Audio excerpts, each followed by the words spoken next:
Assalamualaikum warahmatullahi wabarakatuh. Perkenalkan, nama saya Rahma Yunda Wulandari. Jadi di sini saya akan menjelaskan tentang teknik dan keahlian untuk mengelola konflik. Di sini ada definisi konflik. Jadi konflik adalah perjuangan yang dilakukan oleh berbagai pihak untuk memperoleh hal-hal yang langka seperti nilai, status, kekuasaan, otoritas, dan lain sebagainya, di mana tujuan dari mereka bertikai itu tidak hanya untuk memperoleh keuntungan, tetapi juga untuk meluluhkan saingannya dengan kekerasan atau ancaman. Pengertian konflik menurut Daniel Webster mendefinisikan konflik sebagai berikut: persaingan atau pertentangan antara pihak-pihak yang tidak cocok satu sama lain, keadaan atau perilaku yang bertentangan, misalnya pertentangan pendapat, kepentingan, atau pertentangan antar individu. Perselisihan akibat kebutuhan, dorongan, keinginan, atau tuntutan yang bertentangan. Berdasarkan uraian di atas, dapat disimpulkan bahwa manajemen konflik adalah cara yang digunakan individu untuk menghadapi pertentangan atau perselisihan antara dirinya dengan orang lain yang terjadi di dalam kehidupan. Oke, selanjutnya manajemen konflik adalah manajemen jangka panjang yang bertujuan untuk menyelesaikan konflik yang mendasar. Istilah manajemen konflik diberikan untuk menggambarkan berbagai cara orang menyelesaikan keluhan tentang hak untuk melawan sesuatu yang dianggapnya salah. Manajemen konflik tidak sama dengan pemecahan konflik. Pemecahan konflik merujuk pada upaya memecahkan perselisihan dengan persetujuan satu atau kedua belah pihak. Di sini, apa perbedaan masalah dengan konflik? Segala sesuatu yang menghendaki jawaban adalah masalah. Segala sesuatu yang menghendaki penengah adalah konflik. Konflik adalah masalah dan tidak semua masalah itu konflik. Di sini ada manfaat konflik. Yang pertama, memotivasi meningkat. Yang kedua, identifikasi masalah atau pemecahan meningkat. Yang ketiga, ikatan kelompok lebih erat. Yang keempat, menyesuaikan diri pada kenyataan. Yang kelima, pengetahuan atau keterampilan meningkat. Yang keenam, kreativitas meningkat. Yang ketujuh, upaya untuk mencapai tujuan. Yang kedelapan, mendorong pertumbuhan. Di sini juga ada dampak buruk konflik. Yang pertama, produktivitas menurun. Yang kedua, kepercayaan merosot. Yang ketiga, pembentukan kubu-kubu. Yang keempat, informasi dirahasiakan dan arus komunikasi berkurang. Yang kelima, timbul masalah moral. Yang keenam, waktu terbuang sia-sia. Dan yang terakhir, proses pengambilan keputusan tertunda. Di sini juga ada penyebab terjadinya konflik. A. Karakteristik individual. Yang pertama, nilai sikap dan kepercayaan. Yang kedua, kebutuhan dan kepribadian. Yang ketiga, perbedaan persepsi. Di sini juga ada faktor situasi, kesempatan dan kebutuhan berinteraksi, kebutuhan untuk berkonsensus, ketergantungan satu pihak kepada pihak lain, perbedaan status, rintangan komunikasi, batas-batas tanggung jawab, dan yurisdiksi yang tidak jelas. Oke, di sini ada penyebab konflik secara umum. Jadi konflik dapat berkembang karena berbagai sebab sebagai berikut.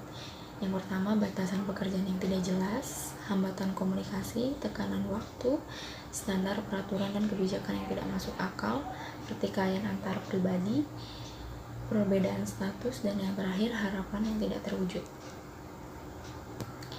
Di sini juga ada jenis-jenis konflik. Yang pertama, konflik intrapersonal.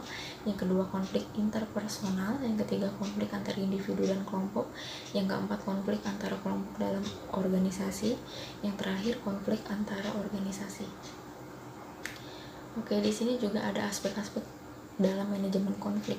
Yang pertama, manajemen konflik destruktif yang meliputi konflik engagement, menyerang dan lepas kontrol, withdrawal atau menarik diri dari situasi tertentu yang kadang-kadang sangat menakutkan hingga menjauhkan diri ketika menghadapi konflik dengan cara menggunakan mekanisme pertahanan diri dan compliance atau menyerah dan tidak membela diri. Yang kedua, manajemen konflik konstruktif, yaitu positive problem solving yang terdiri dari kompromi dan negosiasi. Selanjutnya, faktor-faktor yang mempengaruhi manajemen konflik.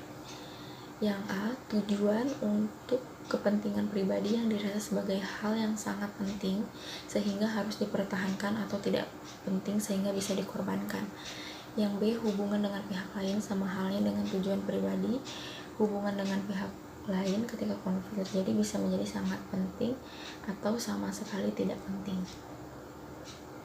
Oke, selanjutnya faktor-faktor yang mempengaruhi manajemen konflik. Yang pertama, tujuan atau kepentingan pribadi yang dirasa sebagai hal yang sangat penting sehingga harus dipertahankan atau tidak penting sehingga bisa dikorbankan. Yang kedua, hubungan dengan pihak lain sama halnya dengan tujuan pribadi. Hubungan dengan pihak lain ketika konflik terjadi bisa menjadi sangat penting atau sama sekali tidak penting. Di sini juga ada teknik atau keahlian untuk mengelola konflik. Pendekatan dalam resolusi konflik tergantung pada konflik itu sendiri, karakteristik orang-orang yang terlibat di dalamnya, keahlian individu yang terlibat dalam penyesuaian konflik, pentingnya isu yang menimbulkan konflik. Yang terakhir, ketersediaan waktu dan tenaga. Kemudian di sini ada strategi. Yang pertama menghindar, yang kedua mengakomodasi, yang ketiga kompetisi, yang keempat kompromi dan negosiasi, yang kelima memecahkan masalah atau kolaborasi. Kemudian di sini ada 6 tipe pengelolaan konflik yang dapat dipilih dalam menangani konflik yang muncul menurut Dawn M. Baskerville. Yang pertama, avoiding, yaitu seseorang atau organisasi yang cenderung untuk menghindari terjadinya konflik. Hal-hal yang sensitif dan potensial menimbulkan konflik sedapat mungkin dihindari sehingga tidak menimbulkan konflik terbuka. Yang kedua, accommodating. Gaya ini mengumpulkan dan mengakomodasi pendapat-pendapat dan kepentingan pihak-pihak yang terlibat konflik. Selanjutnya dicari jalan keluarnya dengan tetap mengutamakan kepentingan pihak lain atas dasar masukan yang diperoleh. Yang ketiga, compromising merupakan gaya menyelesaikan konflik dengan cara melakukan negosiasi terhadap pihak-pihak yang berkonflik sehingga kemudian menghasilkan solusi atau jalan tengah atau konflik yang sama-sama memuaskan atau loss-loss solution. Oke, yang keempat, competing. Artinya itu pihak-pihak yang berkonflik saling bersaing untuk memenangkan konflik dan pada akhirnya ada pihak yang dikorbankan atau dikalahkan kepentingan demi tercapainya kepentingan pihak lain yang lebih kuat, yang lebih berkuasa atau win-loss solution. Yang kelima, collaborating. Dengan cara ini, pihak-pihak yang saling bertentangan akan sama-sama memperoleh hasil yang memuaskan karena mereka justru bekerja sama secara sinergis dan menyelesaikan persoalan dengan tetap menjaga kepentingan pihak lain sehingkatnya kepentingan kedua pihak tercapai atau menghasilkan win-win solution. Yang keenam, conglomeration atau mixture type. Cara ini menggunakan kelima style bersama-sama dalam penyelesaian konflik. Jadi kesimpulan manajemen konflik adalah manajemen konflik individu dengan cara komunikasi baik dengan pasangan secara intens agar tidak menimbulkan dugaan-dugaan konflik dan tetap bersikap secara positif pada subjek tersebut adalah sama-sama memiliki kurangnya pengalaman dalam manajemen konflik dan juga memberikan pengaruh pikiran negatif yang berlebihan sehingga menimbulkan perilaku konflik. Terus cara-cara penyelesaian konflik yang amat sangat minim sehingga kurangnya kreativitas dalam menyelesaikan masalah konflik. Oke, sekian dari saya, kurang lebihnya mohon maaf. Wassalamualaikum warahmatullahi wabarakatuh.